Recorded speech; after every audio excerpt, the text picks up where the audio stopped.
அன்பார்ந்த எனதருமை யூடியூப் நேயர்களுக்கு வணக்கம். ராஜயோகங்கள் கொடுக்கக்கூடிய கிரகங்கள் என்பது ஆட்சி உச்சம் பெற்ற கிரகங்கள் தான் கொடுக்க வேண்டும் என்று சாஸ்திரம் சொல்லுகிறதா என்று சொன்னால் இல்லை. சாதாரண ஒரு கிரகம் என்ன சொல்லலாம்னா உங்களுக்கு ராஜயோகம் கொடுக்க முடியும் அப்படிங்கிற ஒரு சின்ன கான்செப்ட் தான். அப்ப சுக்கிரன் கொடுக்கும் ராஜயோகம், சுக்கிரன் கொடுக்கக்கூடிய ராஜயோகம் எப்படி இருக்கும் அப்படின்னு தெரிஞ்சு வச்சுக்கணும். அப்ப இந்த சுக்கிரன் கொடுக்கும் ராஜயோகம் எப்படி இருக்குங்க அப்படிங்கிறது தெரிவதற்கு நம்ம ஜாதகத்துல சுக்கிரனும் சந்திரனும் சேர்ந்திருந்தால் ராஜயோகம், சுக்கிரனும் சந்திரனும் சேர்ந்திருந்தால் ராஜயோகம். இதுல ரெண்டுல ஒருத்தர் சுக்கிரன் ஆட்சி பெற்றிருக்கணும், இல்லைன்னா சந்திரன் ஆட்சி பெற்றிருக்கணும். இப்படி இருந்தால் இவர்கள் வாழ்க்கையில் பெரிய ராஜயோகத்தை அனுபவிப்பார்கள். இப்படின்னு ஒரு சாஸ்திர விதி இருக்கிறது. அப்ப சுக்கிரன் சந்திரன் இணையலாமா சார் அப்படின்னு கேட்பீங்க. வாஸ்தவம் தான்.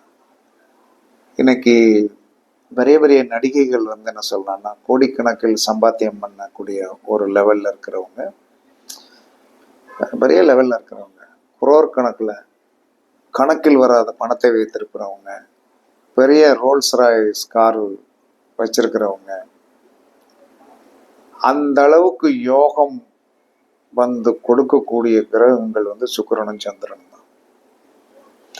இதற்கு என்ன சொன்னா சுக்கிரன் சந்திரன் அப்படின்னு சொன்னோம்னா அது ஒரு போர்வெல் யோகம் அப்படின்னு கூட சொல்லலாம். போர்வெல் யோகம், பவர் போட்டா வீட்டுல தண்ணி இருக்கும். அப்ப சுக்கிரன் சந்திரன் சேர்ந்திருந்தா மட்டும் போதுமா அப்படின்னா, இப்ப சார் சுக்கிரன் சந்திரன் சேர்ந்திருக்கு சார், ஆனால் ரெண்டுமே ஆட்சி உச்சம் பெறல சார் அப்படின்னா அதற்கு ஒரு தீர்வு இருக்குது. சுக்கிரன் சந்திரனுக்கு இடம் கொடுத்தவன் ஆட்சி உச்சம் பெற்றிருந்தால் அந்த யோகத்தை நீங்க பெரிய கோடீஸ்வர யோகத்தை, பெரிய லக்ஸுரிஸான யோகத்தை நீங்கள் அடைவீர்கள். என்ன காரணம்னா இன்னைக்கு நம்ம பெரிய மாசான துறை என்பது என்ன சொன்னா சினிமா துறை தான். ஏன்னா இவங்க ரெண்டு பேரும் அந்த காரகத்துவம் உடையவங்க தான். அவர்களுடைய பங்களாக்கெல்லாம் பாருங்க, எப்படி போட்டு கெட்டினானே தெரியாது. ஏதோ அவனுடைய ஜாதகத்தை நம்ம நிறைய அவங்கள பத்தி அசிங்கமா பேசுவோம், நிறைய அவங்களுடைய லைஃப்ல பேக்ரவுண்டை பத்தி நம்ம அசிங்கமா பேசுறோம். அது இதோடைய கரும்பீடை. சுக்கிரன் சந்திரன் சேர்க்கை சேருவதோடைய கரும்பீடை என்ன சொன்னா அசிங்க பேரு என்ன சொன்னா எதுல கொண்டு வரும்? உங்களுடைய பெர்சனல் கேரக்டர் தான். பெர்சனல் கேரக்டர் தான் அந்த அசிங்க பேர் வரும். அதுல எல்லாம் மாற்று கருத்தெல்லாம் கிடையாது. ஆனால் இதுல என்ன என்ன சொல்லலாம்னா அசிங்க பேர் வாங்காமல் பெரிய யோகத்தை அடைவதற்கு குருபார்வை இருந்து விட்டதுன்னு வைங்க. சுக்கிரன் சந்திரன் சேர்க்கை இருந்து, சுக்கிரன் சந்திரன் சேர்க்கைக்கு இடம் கொடுத்த கிரகம் ஆட்சி உச்சமாக இருந்து அந்த சுக்கிரன் சந்திரனை என்ன சொன்னா குரு பார்த்து விட்டாள் என்று சொன்னால் அந்த பேர் வராது. ஆனால் இந்த சேர்க்கை உள்ளவர்களுக்கு இது ஆணாக இருந்தாலும் பெண்ணாக இருந்தாலும் ஒரு அவப்பெயர் என்பது கண்டிப்பாக உண்டு. கண்டிப்பா உண்டு. அதுல எந்த மாற்றமே கிடையாது. அப்போ இவர்கள் என்ன யாரை வழிபாடு பண்ணுங்கன்னா அந்த கர்மாவிலிருந்து தப்பிக்கலாம். அதாவது கர்மாவிலிருந்து தப்பிப்பதற்கு வழிபாடு தெரிந்தாலே போதும். அப்ப சந்திரன் சுக்கிரன் சேர்க்கை உடையவர்கள் முத்துமாரியம்மன் வழிபாடு பண்ணணும். சந்திரன் சுக்கிரன் சேர்க்கை உடையவர்கள் முத்துமாரியம்மன் அப்படின்னு ஒண்ணு இருக்குது. சந்திரன் சுக்கிரன் சேர்க்கை உடையவர்கள் முத்துமாரியம்மன் வழிபாடு பண்ணினீர்கள் என்று சொன்னால் உங்களுக்கு வருகின்ற அவப்பெயரால் பாதிப்பு தன்மைகள் வராது, லைஃப் பாதிக்காது. ஆனால் அதை வழிபாடு நம்ம ஜாதகத்துல அந்த மாதிரி இருக்குது. நம்ம ஜாதகத்துல அந்த மாதிரி இருக்குது.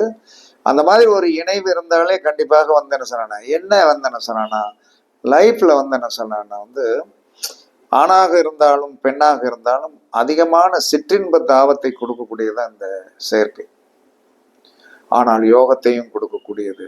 ஆனால் யோகத்தையும் கொடுத்து என்ன சொல்றான்னா என்னதான் பெரிய யோகத்தை அடைந்திருந்தாலும் அவர்கள் இந்த மாதிரி ஒரு இழிச்சொல்லுக்கு வந்து என்ன சொல்லலாம்னா வந்து ஆள்படுவதற்குண்டான சந்தர்ப்பங்கள் சூழ்நிலைகளை வந்து உருவாக்கி உருவாக்கி விடுகிறது.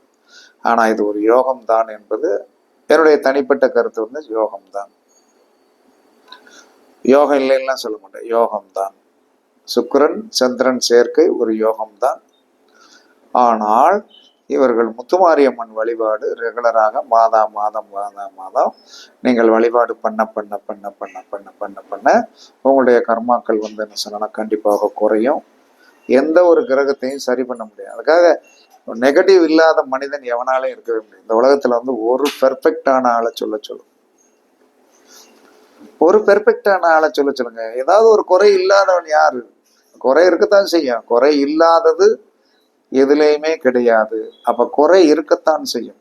அந்த குறையை வந்து என்ன சொல்றேன்னா நாம திரும்ப திரும்ப வந்து என்ன சொல்றேன்னா நமக்கு வேண்டாதவர்கள் சுட்டி காட்டி கொண்டே இருப்பார்கள். நமக்கு வேண்டாதவங்க சுட்டி காட்டிக்கிட்டு இருப்பாங்க. அது அவங்களுடைய கர்மா. இன்று வரை வந்து என்ன சொல்றான்னா யாரை நாம குறை சொல்லுகிறோமோ அவர்கள் பூரா மேலே வளர்ந்து கொண்டே வருவார்கள். ஆனால் நாம் வந்து நின்ற இடத்திலே நின்று கொண்டே இருப்போம். நின்ற இடத்திலே நின்று கொண்டே இருப்போம். இதுதான் கர்மாவின் உண்மையான சொரூபம். அதனால எந்த ஒரு சூழ்நிலையிலும் தயவு செய்து ஜாதக ரீதியாக இருக்கப்படுகின்ற குறைகளுக்கு காரணம் ஃபுல்லாவே அந்த கிரகங்கள் தான். அப்ப நீங்கள் ஒரு மனிதனை குறை சொல்லுகிறோம், ஒரு மனிதனை வந்து என்ன செய்ய இழிநிலைப்படுத்த வேண்டும் என்பதற்காக நீங்கள் துன்பத்திற்காக அவன் துன்பப்படட்டும் மனவேதனைப்படட்டும் என்று சொல்லி நீங்கள் ஒரு இதை வந்து என்ன சொல்லலாம்னா எழுத்துப்பூர்வமாகவோ அல்லது வந்து டிவியில அந்த யூடியூப்ல எல்லாம் பேசுறாங்க பார்த்தீங்களா, அவர் அப்படி இவர் இப்படி அப்படின்லாம் பேசுறாங்க. பேக்ரவுண்ட் வாழ்க்கையை பாருங்க, லைஃபே சரி இருக்காது. நீ யாரையா தண்டனை ஒன்று சுட்டி காட்டி தண்டனை கொடுக்கறதுக்கு? எந்த ஒரு கர்மாவை செய்தாலும் அந்த கர்மாவுக்கு வந்து என்ன சொல்லலாம்னா வந்து கண்டிப்பாக என்ன உண்டு, இறைவன் தண்டனை உண்டு. அவர் நைஸா ஈஸியா கொடுத்துட்டு போயிடுவாரு. அவனே மனம் நோவான். நம்ம சொல்லி அவனுடைய கர்மாவை எவன்டைய 10 ரூபாயை வாங்கி அவனுடைய கர்மாவை நீ சுட்டிக்காட்டு நீ எவனோ துட்டு கொடுக்க இவன் பேச கண்டிப்பாக இவனுடைய லைஃப் பாதிக்கப்படுகிறது என்பது நீங்க நிறைய பேர் யூடியூபர்ஸ் உடைய அரசியல் பேசுறவங்களுடைய யூடியூபர்ஸ் பாருங்க, பேக்ரவுண்ட் லைஃப் நல்லா இருக்கு, உண்மையாவே நல்லா இருக்கு. அவர்கள் பாவம் பண்ணியவர்கள், வாய் பிரச்சனைக்குரியது, ராகு என்ன வேணாலும் பேசும், என்ன வேணாலும் செய்யும். ஆனால் கடைசியில் என்ன சொன்னா மாட்டி விட்டு ஓடி போயிடும். ஒரு இடத்துல பாம்பு இருக்குன்னு சொல்லிடுவாங்க. அதை அவன் பார்த்துட்டு சொன்னானா பார்க்காம சொன்னானான்னு தெரியாது. ஆனா இவன் என்ன சொல்றானா அந்த இடத்துக்கு போகும்போதெல்லாம் பயந்துட்டே இருக்கிற மாதிரி வாழ்க்கை மாறிடும். அதனால சந்திரன் சுக்கிரன் சேர்க்கை பெரிய யோகமானது. யாருக்கு இருந்தாலும் நீங்கள் அதை நல்வழியில் பயன்படுத்தி கொள்ளுங்கள். முத்துமாரியம்மன் வழிபாடு பண்ணுங்கள். கண்டிப்பாக என்ன சொல்லலாம்னா அடிக்கடி கடல் ஸ்தானம் பண்ணுங்கள். அடிக்கடி வந்து என்ன சொன்ன மழை வருகின்ற போது, மழை என்பது சுக்கிரன். அப்ப அடிக்கு மழை பெய்யும் போதெல்லாம் அந்த மழையில் நனையும் போது சுக்கிரன் சந்திரன் சேர்க்கை வந்துடும். சந்திரன் சேர்க்கை வந்துடும். அதனால வந்து என்ன செய்ய இது வந்து ஒரு யோகம், அற்புதமானது. கண்டிப்பாக வந்து என்ன சொன்னா இதுல 2 பேர்ல ஒருத்தர் ஆட்சி உச்சம் பெறணும், இல்ல 2 பேரும் சேர்ந்திருக்காங்க ஆனால் அவர்களுக்கு இடம் கொடுத்தவர் ஆட்சி உச்சம் பெறணும்.